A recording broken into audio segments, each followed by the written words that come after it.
Once upon a time, in a far-off kingdom, there was a young prince named Sebastian.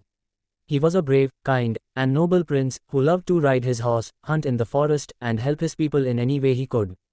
He was loved by all his subjects, who admired his strength and valor and his wise decisions that had made the kingdom prosperous and happy. One day, while Sebastian was out in the forest, hunting with his faithful hound, he stumbled upon a strange creature. It was a tiny, delicate creature with wings that shimmered like diamonds, and it glowed in the sunlight. The creature was frightened, and it looked like it had been hurt, so Sebastian approached it slowly, trying not to scare it away. "Please, do not be afraid," said Sebastian, holding out his hand. "I won't hurt you. What are you doing here?" The creature looked at him with big, tearful eyes and said, "I am a fairy, and I have lost my way.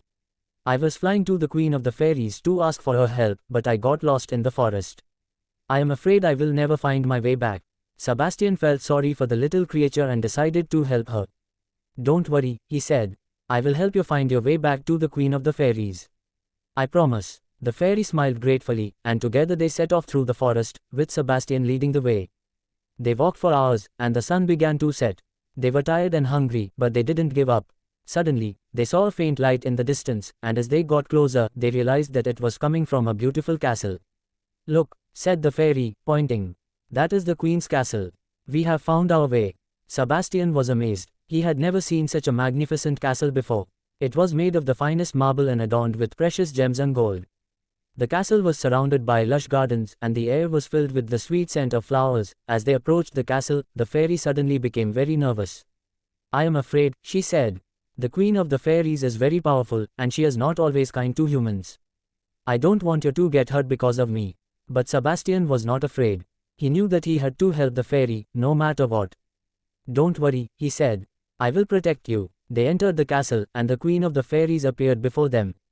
She was beautiful, with long, flowing hair that shimmered like gold and eyes that sparkled like diamonds. She looked at Sebastian and the fairy with a stern expression, and asked, "What brings you here?" Sebastian explained their situation, and how they had come to the castle to ask for the fairy's help. The queen listened attentively, and then she smiled. "You are a brave prince," she said. "Not many humans are willing to risk their lives for a fairy. But you have proven yourself worthy. I will grant your wish, and help the fairy." Sebastian was overjoyed. He had never felt so happy in his life. The Queen of the Fairies helped the fairy, and Sebastian thanked her with all his heart.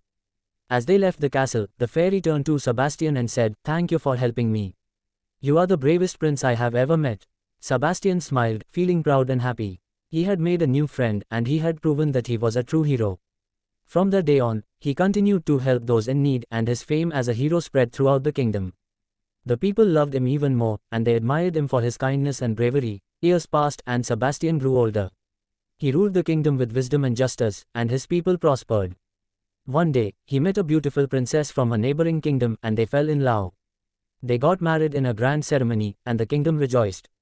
Sebastian and the princess lived happily ever after, and their love for each other never faded.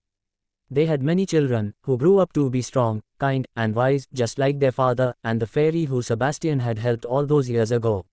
She became a trusted advisor to the Queen of the Fairies, and she always remembered the brave prince who had helped her find her way back home. She often visited Sebastian and his family, and they would sit together and talk about their adventures. And so, the legend of Prince Sebastian lived on, inspiring generations to come, and reminding us that true bravery comes not from strength or power, but from a kind and compassionate heart.